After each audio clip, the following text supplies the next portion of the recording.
I don't know how anybody else feels about it, but I am extremely disappointed in Marjorie Taylor Greene, otherwise known as Miss Greene. I'm not going to disrespect the lady. I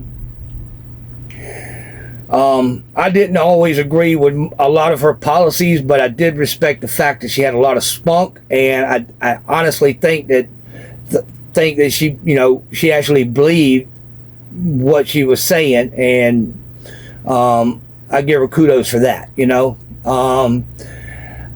I think that her constituents have a legitimate reason to be really discouraged with her and be hurt by her actions of resigning. She said she did it because her and her family were getting unaliving threats, and that could be very well true. I would imagine that most politicians who have a public forum and have a strong opinion on any number of different situations, probably get unaliving threats occasionally. I think you should know that when you take that job. Certain people may not like your policies, and they're wacko weirdos or whatever, and they take issue with you. I'm just really disappointed in her. And if you want my honest opinion, I think probably what happened is when she started going against Trump because of a lot of the things he's doing and protecting certain individuals who definitely need to be in the slammer. Look, I'm not a huge fan of locking people up. Okay, I've suffered the indignity of incarceration, and I'm not a huge fan of it. With that said, you got jails for a reason. You got madmen on the loose who need to be caged because they act like animals, and you might have to treat them like, confine them. I think that should always be narrowly tailored. I don't think if there's not a victim, I don't know if it's a crime in my mind, but I understand society doesn't see it that way. So I'm not a proponent of just locking people up, okay, just because you don't like them or they're poor or whatever. I do not support that at all, but I do understand the need for jails. And when you start protecting people that did some really questionable things, and you ran on America first, and it seems like you put Israel first, Argentina first, everybody first but America. I don't even want to talk to a politician that's talking about national health care and legalizing alternative medicine and stuff like that. I'm not even going to talk to you. You're wasting my time. I don't even want to hear what you got to say. Okay? I would imagine that Miss Greene probably took campaign donations, campaign finances, took money that she may have even thought, I'm going to give her the benefit of the doubt, that she may have even thought was legal for her to do. Okay? Like I said, man, I didn't agree with a lot of her policies, especially early on. I think she started to understand what was really going on, and I think she had a lot of gumption, and she spoke on it.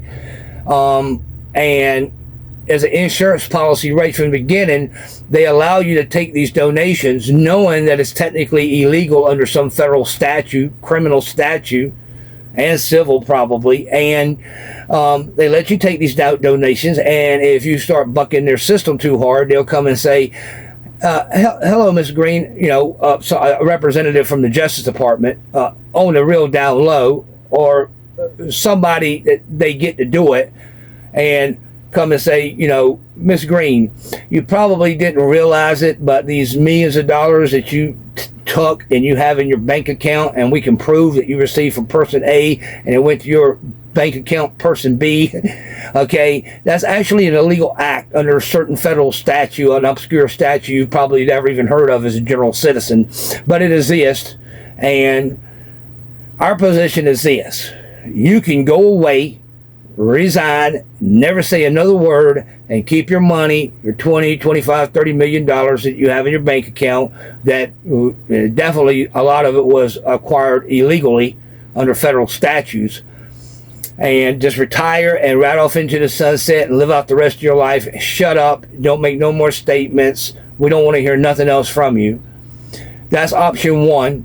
Option two is you agree not to do option one, and what we'll do is we'll indict you, freeze your bank accounts, drag your name through the mud, make a big deal out of everything, and Miss Bondi, Pam Bondi, she's a puppet, in my opinion, for Donald Trump, and she'll go along with it. In fact, we're speaking on the highest authority in the United States government, i.e. the Attorney General and President of the United States. And yeah, we'll prosecute you to the fullest extent of the law, freeze your bank accounts, freeze your kids' bank accounts, drag your name through the mud. And that should be a warning to anybody else who wants to get into politics. You got to be very, very careful about all the money you accept, how you use it, etc., etc. Because a lot of times what they'll do is they'll get an insurance policy on you. They don't care what you did. They're all corrupt and crooked. But, you know, they're not being investigated. You are right now. So you better be able to account for every penny that you've accepted, from every donation, and exactly what you did with that money, because they got all kind of obscure federal statutes that they can apply to your ass, investigate you, indict you, freeze your bank accounts, and prosecute you. I would imagine that's probably what happened to her, and I would imagine most junior congressmen and senators go through that same process. They probably got the same dirt on all of them, and that is an insurance policy. If you start bucking the system, you start going against what we want to do, this is what we got for you. Either you'll resign or we'll indict you and prosecute you. I would imagine that's what happened to Miss Greene. You know, and hey, I think the overall message is right here, and I think a lot of Americans understand it. There is no rules. There is no laws unless they want to apply the rules and the laws to you. And your neighbor's not being investigated. Your coworker's not being investigated. Right now, you're being investigated. And we'll get to them if and when we get around to it. But right now, we need to access all your bank accounts, everything you got going on. If you violated one little federal rule, law, procedure, we got you, and that's what it is. So, you know, if you're going to get into that world, you need to know what you're looking at. You need to understand it, and you need to see things clearly. That's the big leagues. They're playing by a different set of rules and regulations, you know, and that's just what it is. So I just think that was an important, and yeah, man. Why do you think all these other congressmen and senators are co-signing everything Trump wants to do? Because they know that Pam Bondi will do the same thing to them. This is my opinion, all right? And my opinion is based on a whole lot of facts that I've been able to accumulate in the media and just what I've observed with my own two eyes. Why would you protect people who have hurt children in horrific ways? Why would you do that? Okay, why would you agree to send billions and billions of dollars to Argentina and Israel primarily, Egypt, all these other places, and we don't have a realistic, hardcore medical program for every American citizen?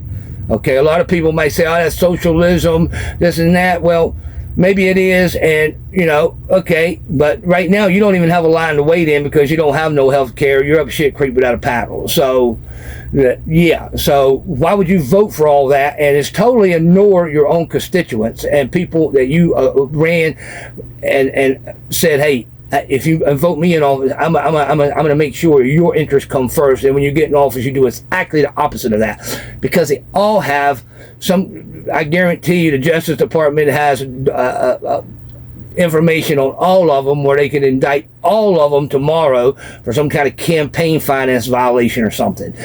Yeah, that's my opinion. And another point I want to make, right? You know, Chad Wainwright, I think that's his name, the ex-Navy SEAL from, you know, northern Georgia. You know, Chad, I'm gonna say this to you, man. I think you're a good dude, man, and I think you have good intentions.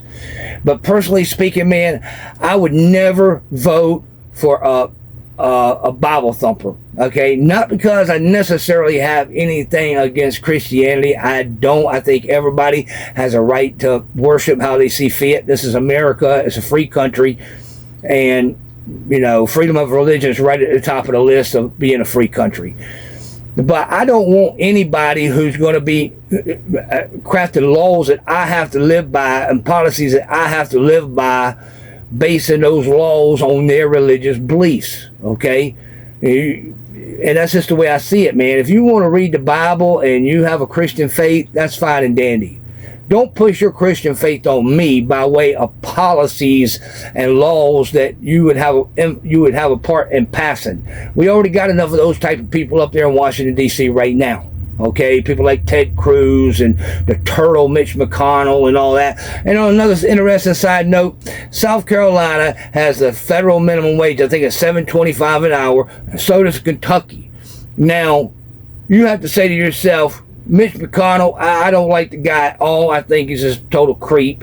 And the same thing for Lindsey Graham. I think he's a total creep.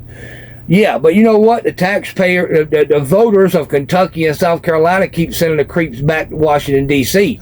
So, hey, if you're living in a little shack on the side of a hill in Kentucky, or you're slaving and working 3 jobs in South Carolina for $7.25 an hour, and you can't hardly get by, that's your problem, okay? You get what you get when you vote these scumbags into office. You ain't got no health care. You ain't got hardly nothing. Okay, now I know that about South Carolina for a fact. Maybe Kentucky's got a slightly better healthcare system. I doubt it, but maybe. But I know for a fact their minimum wage is $7.25 an hour, and even less if you're a waitress or you work another type of job. Same way for South Carolina. So you people voted these people in office. Hey, just deal with your misery and your plight and your poorness and all the above. Okay, that's what you want. That's what you got. Have at it. And another thing about the whole Southeast, you got some of the best growing climate in the South in America for growing hemp, marijuana. You could generate $1 million a year for your schools, for hospitals, for health care, all kind of stuff, and you don't want to do it. So if you don't have national health care, if you don't have health care in your state, and you got to walk around with a mouthful of bad teeth and a bad back and a bad knee, don't cry to me. What you need to maybe start thinking about doing is voting better people in office who's going to have your interests first, not Israel's, not the Zionists, not Mexico's, not Argentina, not Egypt, or not none of these other places. These people, they're up there for their pad in their own pocket. They'll tell you whatever they want you need to hear to get them elected, and as soon as they get up there, they'll do exactly the opposite. Republicans, Democrats, all of them. I won't vote for no more Republicans. I just don't like self-righteous pricks who think that they ought to be able to impose their religion and all this other crap on me, okay? Hey, and that's just the way I feel about it. Other people may feel different. That's fine too, but that's my 2 cents worth. Until next time, stay up.